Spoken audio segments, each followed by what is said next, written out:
Hello, everyone, and welcome to another episode of Interjections, the Undiscovered Decade, a podcast where we take a look back at the 1990s and try to figure out what, month by month, was a hidden gem, something that might have been forgotten or sort of drifted into the past and isn't really known by today's youth.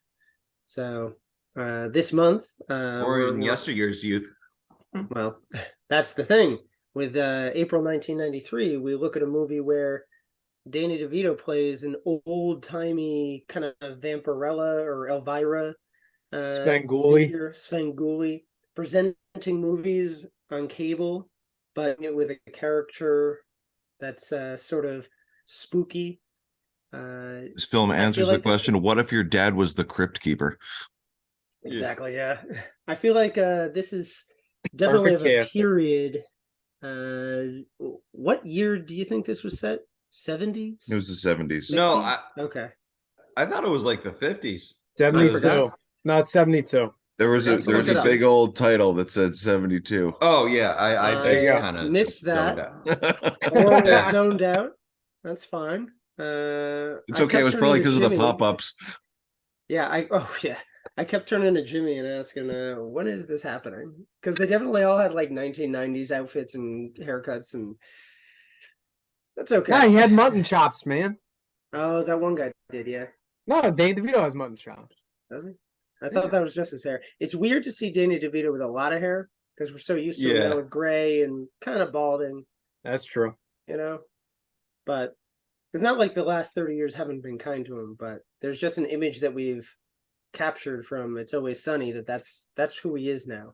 Oh yeah. So, that's unfortunate that he gets pigeonholed with the It's Always Sunny thing, because he had such a prolific career way before that, starting with Taxi. Oh yeah. Yeah, so this is like one of the few this is one of the few like starring roles he had in the movie where he anchored the movie. Yeah. There's a couple. And it was a drama too. It wasn't like, his usual comedic. Yeah. He gets to do both. Yeah.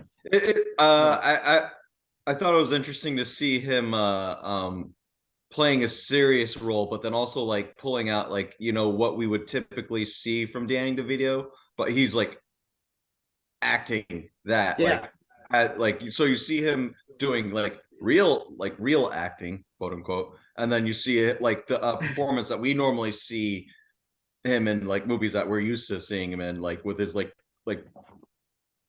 the way he like grunts and groans and acts like a monster or a villain, and when he entertains the kids on the porch. You kind of get an image of that from the other side of the camera. Yeah, he definitely had layers. It was a nice balance. It was a nice vehicle for him, because it was like, the main story was the more dramatic role, but that's wrapped into like this one aspect of his character where he plays the goofy television monster and then guy. the whole time, like before this, like our introductions when we were kids, Danny DeVito would be him as the Penguin. So like seeing him like play a dad playing a monster. This is an interesting follow-up. That would change a child's view on him, like growing up real quick. Yeah, right. Definitely peak time for Danny DeVito, right at the end of the 80s into the early 90s. So you can see all the different stuff he was trying to do with his range, definitely a good piece for a vehicle for him. Yeah. A good story about who's the real monster here. Oh yeah. They show the real monster. Other than that, it's a pretty generic coming of age drama, because he has his two kids, but we focus on the older one, Jack, where the title comes from. Yeah. Jack the Bear. I don't know if I actually said the title.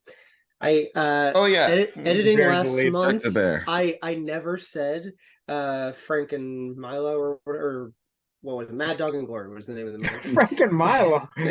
Those are the characters. The Adventures of Frank and Milo. So I got to remember to say the title every month.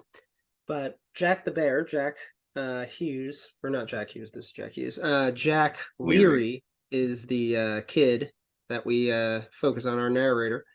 So his dad, John, is Danny DeVito. So it's from Jack's perspective, watching his father go off and do this.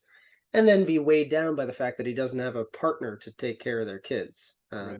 The mom died, and they moved from Syracuse to Oakland, and so it's just kind of turning a leaf, trying to get over your mother's death. He has a romantic interest in a young Reese Witherspoon.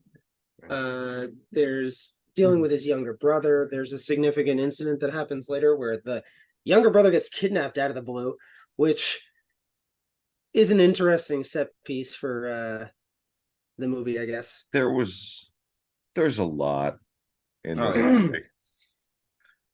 But it actually brings us to the other main lead of the movie, Gary Sinise, who was just starting to act in film recently. He had just done Of Mice and Men. What was it, the year before or 2 years ago? Yeah, I think he it was last directed year. it as well. It was like the year. Yeah. He'd been coming from stage, and he does a pretty good job here. It's kind of a lead up to Forrest Gump. Right. And he's the one that kidnaps Miko Hughes, the younger brother. Oh yeah. Dylan, whose name I never knew. So what did you guys think of Gary Sinise? I think as a precursor to, because after this he got kind of typecast in villain roles outside of like Forrest Gump and stuff like that. He's kind of usually the heavy and stuff. And he's good at that menacing look, like Oh yeah. He's got a leery way of 10-mile stare. just of just really unsettling your soul with that glint in his eyes. Yeah, it's funny. He actually comes off as a little more of a multifaceted antagonist at the beginning, but then it kind of those layers start to whittle away by the end. It very much feels. I think what sets him up as a good villain is like he's got that crotchety old man vibe about him, but like he's still a young guy. So that was, I think that's like a good way to set you off. Is like he might be the villain in this. It definitely feels like what they did with James Earl Jones in The Sandlot. Oh, interesting. Yeah, they were glad you combining brought that up. But they were combining every coming of age movie. This was The Sandlot. This was Stand By Me. This was a bunch of other things mashed into one. But the thing with The Sandlot is, you find out James Earl Jones is a nice guy. With this movie, it's like, oh no, you were right about him the whole time. Yeah. The only thing, I think he does a good job. I think with the tonal shifts, which we'll get into, by the end he becomes a little bit of a slasher villain. So he's almost beholden to the conventions of the plot. So I think slasher villain / Disney villain. Oh my god, yeah, that was yeah. His comeuppance did come up pretty like Disney-esque. I don't know what his end game was going to be at the end of this. Like, what was he planning on doing? In the beginning, he has kind of a Boo Radley vibe, which is kind of cool. It does feel, and Jimmy and I both thought of this on our own. And told each other it feels a little bit like To Kill a Mockingbird in general. Yeah, it feels like it's got a To Kill a Mockingbird. No wrong, and then you have a weird neighbor that no one knows what's up with him. Yeah, it's that and like a really dark Leave It to Beaver. Yeah, but like what Jeff was saying, the thing I like about it is the subversion where you're like, oh, well, I'm sure he has some redeeming qualities. No, he doesn't. No, he doesn't. No, he's a complete racist and literally a Nazi. Yes, to the point where he's campaigning for a Nazi mayor. After dressing up one of the neighbor kids for Halloween as Hitler, I'm like, this is a twist, man. How did we get here? Yeah, I'm still trying to wrap my head around how we got several places in this movie. There was no ramp for that. It just is like, oh yeah, the Boo Radley character is a Nazi. By the way, here's a child he dressed up. Yeah. I guess that's the ramp to being kidnapped. That's okay. Sure. So that doesn't come out of nowhere as much as I was thinking while we watched. Was there a significance to the fact that like their entire street was under construction the whole time?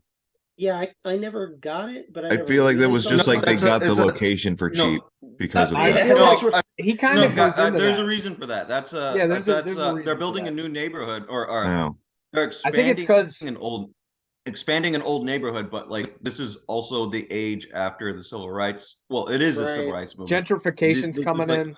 Okay, that's what I Oh was no, no, saying, no, no. because This it's is Oakland. integration. This is integration. They're Yeah, integrating. you're right. This is integration. This is like the opposite of gentrification. This is Right. They're integration. digging up the past. And Right. Gary And the Sinise's future. character actually brings up like you know, they didn't used to be here. This used to be Right. a good neighborhood. That shit. Sure. Right. So like So that's this what is it like is. yeah, this is like all that construction. This is like they're building new homes for integration. Yeah, they're letting the other people come in. So he's probably been there a while, and that makes sense. And you I find thought it out- was just kind of a metaphor. It also kind of like it feels like a nail's been driven into the street, so they have to get around stuff. So it's also like Danny DeVito's life. It's just one more complication for him. Yeah. So that's all I really took it as. But Luckily, not until the last, I want to say third, does it really get preoccupied with that whole plot line. Luckily, up until then, I thought it was a really good coming of age story. yes, As a matter of sure. fact, like Jeff was just saying about the Norman neighbor character, I think in other hands, the Danny DeVito character could have been an abusive drunk, but he's more of a negligent drunk. And not to the point where he's completely irresponsible. It's just his drinking sometimes interferes with his ability to take care of his kids or to be responsible for his kids. Like It felt way more realistic that way. Yeah, like bringing Dylan to school, it just sort of happens. It's not like a comedic event or It's not played too abrupt. melodramatic. Right. They found the right wave to ride on that. He's not beating his kids. He's just oversleeping. It's showing that like it's showing a mistake happening and then like the regret of like it happening in the first place later, because Danny DeVito's character does show up at school later. It was like, hey, is my son here? Is he all right? Like I was supposed to drop him off, but like Super everything's awkward, good, right? Right. But at the same time, like his in-laws are trying to take the kids away from him because of all this, and it's just this pile on of stuff, because like he's dealing with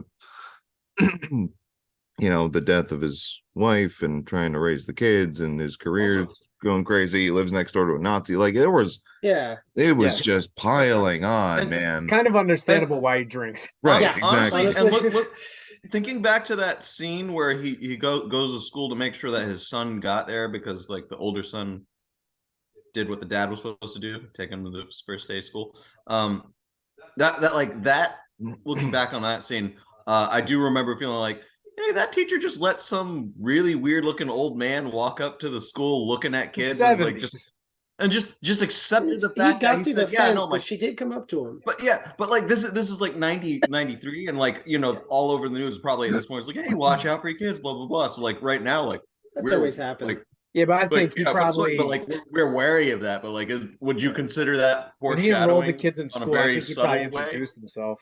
Yeah, Yeah. it's like because his son does get kidnapped later. So I think that's why that scene happens, because then the in-laws will have a way to be like, look, we know you weren't always bringing your son to school, so it was pretty easy to get your kid kidnapped. Yeah. Right. Now give him to us. But by the time they did take his kid away, like Danny DeVito did turn to the older son. I was like, yeah, my heart's not working anymore. Like I'm dead on the inside. So we're sending to your grandparents. Yeah. But then Jack buys a plane or steals money from his grandparents to get a plane ticket to fly back to see his dad, and like that was about when the kidnapping. Oh no, this was after. That was after. Because Dylan is safe at his grandparents, and then he goes back to like kind of fix things with his dad, which, by the way, this character must be no older than 12, right? Maybe. Sure. Yeah. So like there's a lot, and at one point he like pours himself a martini. I know. Eddie. Yeah. And then there's we haven't talked yet about the other neighbor kid, Dexter.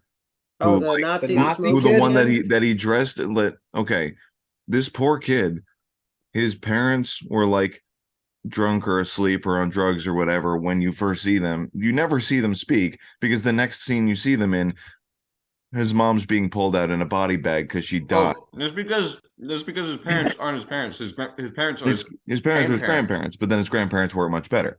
And so this poor kid is just like now being groomed by the Nazi across the street, And then at the end of the movie, you see him fucking chain smoking. I think it was supposed What to be is- a 'cause he's- cautionary tale about what he's a happens when lost you don't have cause. parental Kid's like figures. 8 years old. I know. Like, okay, yeah, but he's a lost cause. But then, like, Danny DeVito's just kind of standing there on the porch watching him. It was like, That's guess when he that has the one's big gone. realization. Well, hey, Like- what's he gonna do? He's Not not his my kid. blood. Not his Right. kid. But by that point, the kid I literally got has 2 no one because already. his family's dead. His it's like, like. Well, Danny DeVito's like, I on know his I can't do own. anything for him. Dexter was the one loose end in this movie. Yeah. Oh well. He's fictional, so we don't have to feel bad. Why? I lost sleep over this. We Yeah. didn't talk much about the TV show that he hosts. Oh, right. Right. The Svengoolie thing. Produced by That was- Julia Louis-Dreyfus. Exactly. Yeah. It's got like Pretty good role. it's got a Zachary vibe, like all those cable access shows that, like I'm a huge fan. I feel like it might have been like a local TV thing. That Yeah, he was local. doing, too. Yeah, definitely. Like the frequency Area. was like within the town. Almost like Wayne's World in a way, Mm-hmm. because the production value is real low. But Mm. in this, it gets to show off the scenes that like Jimmy was talking about, where Danny DeVito just gets to be a ham on screen and And get also to the- indulge in his like Peter Pan syndrome.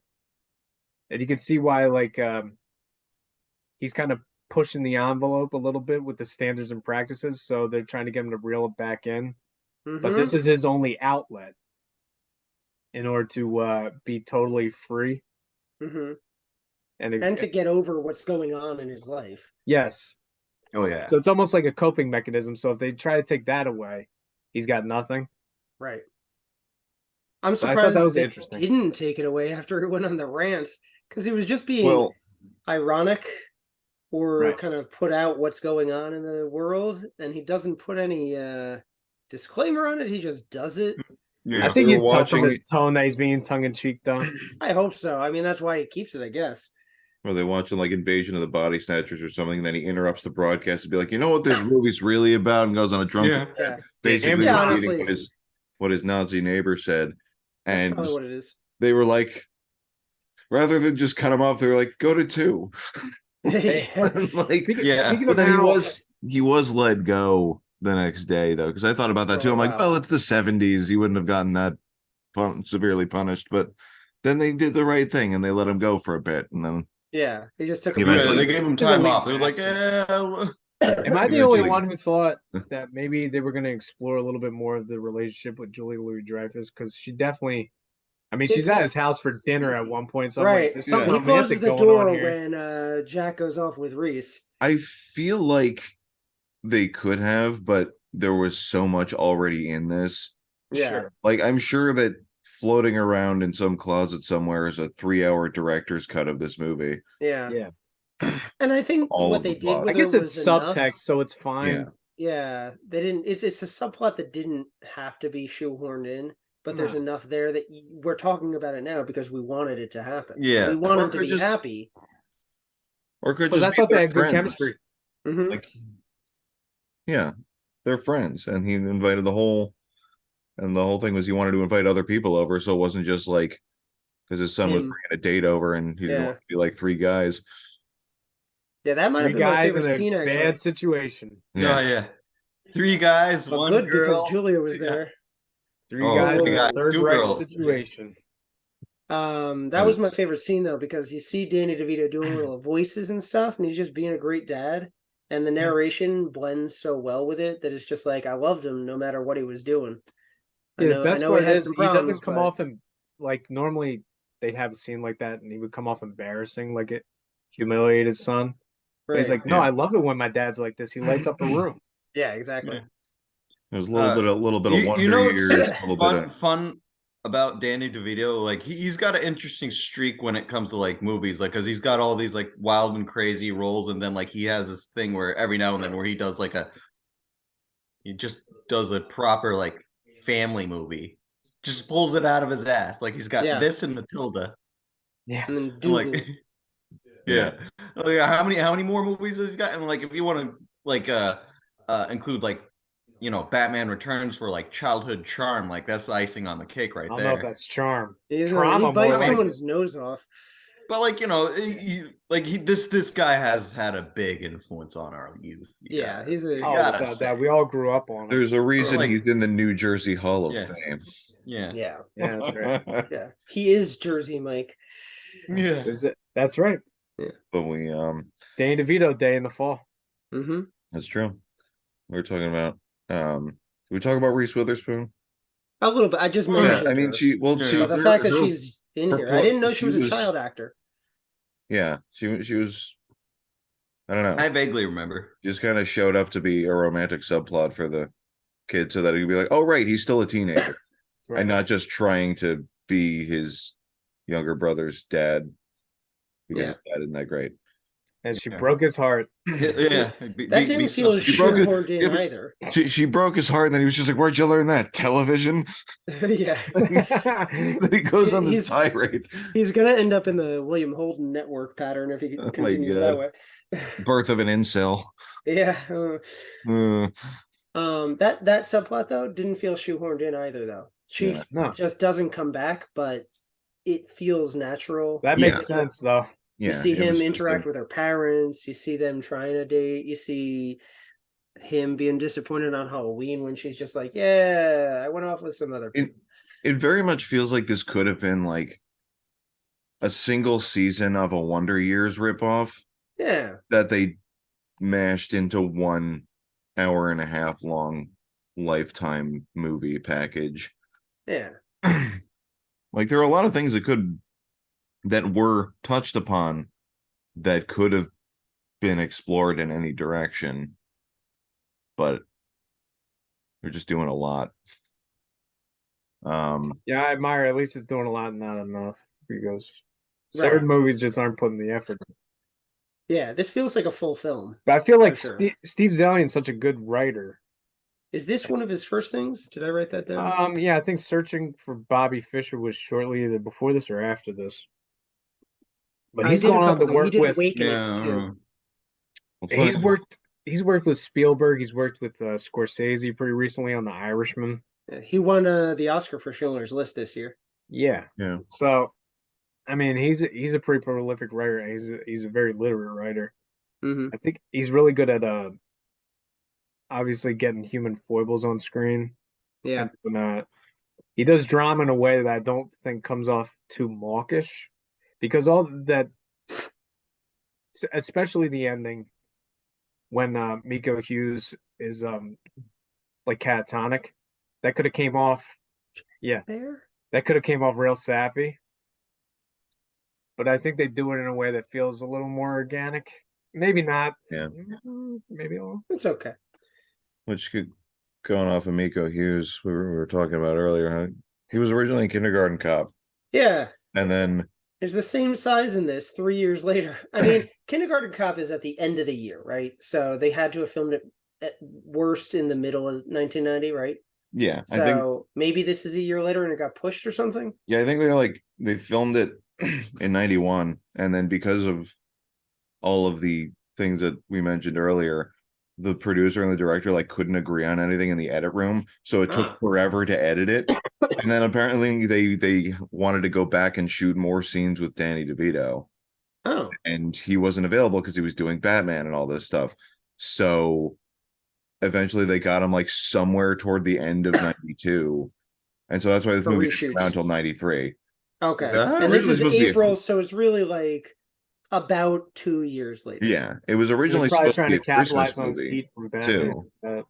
Yeah. This movie was also supposed to have a Christmas 92 release, There you go. Okay. but because So they couldn't get their shit together, the studio was like, "Yeah, no, we're stacked already. So how about Yeah. April 93?" And we're like, "All right, I guess." And this is where it becomes a hidden gem because it's sort of buried in spring when people aren't going to see a lot of stuff. Right. This is overshadowed by Cop and a Half. Yeah, Yeah. they got stuck in development hell. Mhm.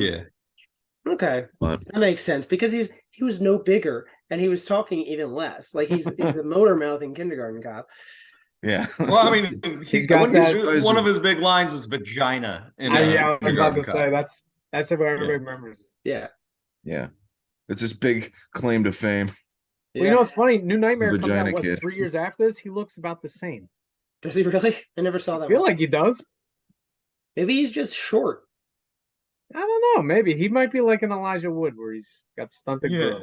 Yeah, Elijah Wood's face still He's looks just like tiny. he's 20 at best. Yeah. Have you seen all the other Lord of the Rings casts now? They look like they're old, and like Elijah Wood, just bright-eyed, bushy-tailed, still young-looking, little gray though, but like Yeah. I mean, The Pippin movie was like 20 years our ago. age when it was made. Yeah. I think when he swam with that dolphin in Flipper, it gave him Gave youth him powers. dolphin powers. Yeah. Or maybe the dolphin showed him some love and was like, "Hey, bud, you're gonna stay young for a very long time. Let me give you some of this the special sauce, and you'll be good." Right. Jimmy, I I'm always taking it in love a the weird topics that direction. we end up with. I didn't expect to talk about network on this or dolphin rape, but here we are. What do we give the film? I'd give it a solid A plus. Oh, nice. Oh wow. Personally. Okay. Yeah, I was gonna say solid A+. I'll give it a B. You It's a very suggested point. this. No, yeah, I mean, I like based on everything else, it's an underrated gem Okay. because it's one of the few Danny DeVito movies where he's a star. It also tanked horribly, as you just pointed out. But I also think it's a very well done, very poignant and halcyon comedy drama that balances those two halves very well. Even though I do think it gets a little bogged down in the thriller aspect in like the last 20 minutes. And he dies like a Disney And I'm villain. sure, like Jeff said, there's probably a cut of this that streamlines that a little bit better. But with what we got in 99 minutes, I think it's a powerhouse performance from Danny DeVito, and as a starring vehicle for him, it's great. Okay. I was just under the impression because you got so excited when we were mapping out this year that this was going to be like an A plus for you. That's all. Not everything's A plus. I don't know. You give B's to things you don't like too, so that's why I was like, No, I don't. He's a very generous. The cutoff is below B minus. I didn't like it. Okay. So C plus downward. I didn't care for it. Okay. I just feel like I don't hear a lot of A's from you. I'm hard to please. What do you want? I know. Yeah, he's got standards. It's called Yeah, You standards. just don't know what they are. Yeah, I was gonna give it a B because I didn't like it. See, So, I gave C plus. yeah, I might go Because- C plus then if we're going by that rationale. The Because- thriller stuff bogs it down for me. Like the thriller stuff felt I'm willing to shoehorned, look past but it was just so depressing. Like it was literally a pile on a pile on a pile on. It's Like not great, no wonder but this kid's Firefly is drinking depressing. at 12. No wonder this other kid's chain smoking. No wonder Dan DeVito is literally just a good guy in a bad situation, and that just keeps getting worse. And it felt like, a Lifetime movie, but with dudes, and it was just there was so much going on, and it got way too convoluted at times, and that's what, like, the performances were great. Like if you watch this, like I said, if there were added scenes or you kind of spread this out into like 3 minisodes or something, like a mini series, it would be solid. But because they tried to do too much, it was just pick a through line in. Maybe it needed to be Maybe 2 I hours. applaud the ambition because I'm just Yeah. like if they didn't do enough, then it would just be another run of the mill coming of age movie. Right. Right. Talking about the first half, that's the part where it's still a B for me. And then that thriller bogging it down, I think it's on the line of B minus C plus. I mean, I don't really want to if- suggest if it to we- people because it's depressing, Yeah. but it's But if still we I don't think it's that Danny DeVito depressing. performance. If we circle back to the whole like To Kill a Mockingbird thing, like you could kind of see where that parallel like would be there in this movie, because like it's just like, oh yeah, remember that one scene in To Kill a Mockingbird where it's like, oh no, there's a weird creepy guy lingering in the house or wherever you find him somewhere, and like they kind of just want to like just stretch that out and expand on it. It's like, what if he was a Nazi? Basically, that's what I kind got of from like it, so. it's combining it with the person that's actually the villain in To Kill a Mockingbird. So Right. Yeah, it's sort of everyone thinks Boo Radley did it at first because he's creepy. So it's the judgment of others when you don't know who they really are, right? That's the significance of that character. So Sure. when you do it to Gary Sinise in this, it's like, oh, but we were right. He's a villain. Yeah. That's a nice little subversion of it, don't you think? Yeah. I just think, I might lean towards B minus, I guess. Because if that's the worst part of it, it's not that bad compared to a lot of other lesser films. I was gonna say Yeah. there's other movies that have been hijacked by thriller plot lines where it's just like I don't know what movie I'm watching now. Right. So at least you still care about the Wait, three leads. hijack? Don't you mean kidnapped? Can you think of anything we forgot? Because I think we pretty much covered everything. I think the James Horner score is really good. Oh, another James Horner thing. He's been in a ton of undiscovered decade films. Maybe he's the key. Yeah. Could be. He's our patron saint, not Bill Murray. I'm very curious as to why this movie was as buried as it was. Like, it's not on any streaming service. I couldn't even find it at the library. Like, Yeah. The Corey had to buy DVD's a out of physical print. copy off of eBay. Like, we ultimately watched it on like some malware and something. No, we're gonna. There's a paper trail. I texted you. I mean, Okay. I have a physical copy. Yeah. Oh. This is only the second, maybe third film we had to do that with. Maybe, you know what? One of them, it was just a There Goes the chance to do Neighborhood that. was I had to stream that. Yeah. That's the first one I think that we had to go through another site. Might have been YouTube actually. But it's interesting. Like, I don't know. Just where was this? Yeah. Like, it was, I it think was good. It was just like, Box office has a lot to do with it, and Yeah. it made like $5 million total. Right. yeah, but that's no reason to like make it cease to exist. That's the thing about this. You want to bring up films that are kind of gone, that are only 30 years Yeah, old. I think these days we're just too used to like once when something comes out, no matter how good or bad it is, like it's going to be available somewhere online. Whereas I like don't want to get on a Wow. soapbox about it, but this came out in an era like if it comes out and it doesn't do well, you don't have a whole lot of copies just sitting around to make more copies. It has to do with the distribution company. If they don't yeah, want it too. on a streaming service, yeah. Yeah. And this was Fox. This wasn't like an independent movie. But this said, I mean, we've said it time and time again, but physical media, it's important. Yep. Yeah, you have only so much space on a Quickly shelf at a vanishing. Blockbuster. Yeah, exactly. What's a blockbuster? Oh God, no! Oh boy. It's a place, not a. It's heaven. It's a TV show on Netflix that got Big unceremoniously blockbuster in the canceled. sky. Rebecca watched that. It was not good. I heard it was bad. Yeah. I like Randall Park. That's a shame. Well, Yeah. yeah, that's like if you overtake someone's legacy, of course you're going to beat it into the ground. Yeah. Like, see, they were never that good to begin with.